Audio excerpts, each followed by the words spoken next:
So Tetris, I'm pretty sure you know the series in one way or another, whether it be on NES, Super Nintendo, Game Boy Advance, the GameCube, the Switch, any console has a Tetris game on it, that's for sure. But today I'll be talking about the originals on Game Boy and Game Boy Color, Tetris and Tetris DX, the ones that kickstarted the Tetris series into popularity.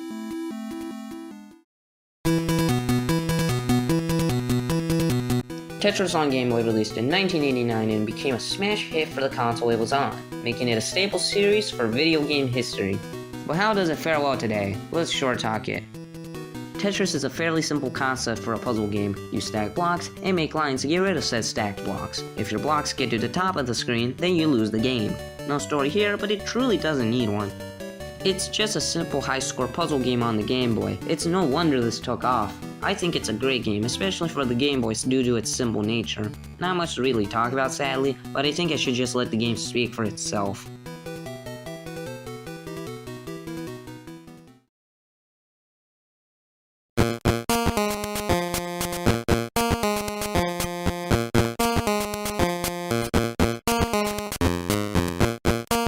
Now, Tetris DX released in 1998 and it was a Game Boy Color game, so now we have Tetris in Color.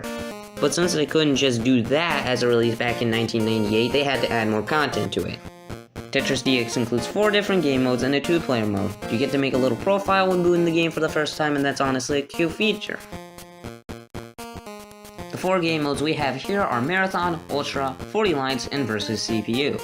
Marathon is just like Tetris on Game Boy, but now in color, which makes it somewhat better, I guess. Ultra is also like Marathon mode, except you have 3 minutes to play.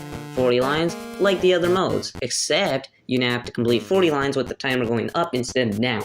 And finally, Versus CPU, where you play against a computer, a staple that will become big in the series going forward. Here, it's okay and really simple. Just glitter lines until you or the other player get each other to the top. Whoever is standing last, wins.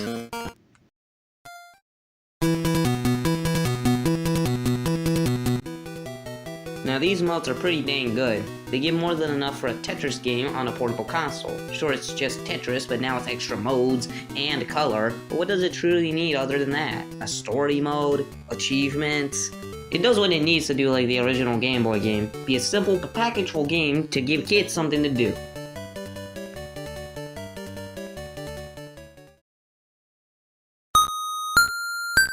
If I have to say which version to get of the two, I'd say Tetris DX, since it has more content and even color. But for the purists and the people who want a simple game, Tetris on Game Boy would do just fine.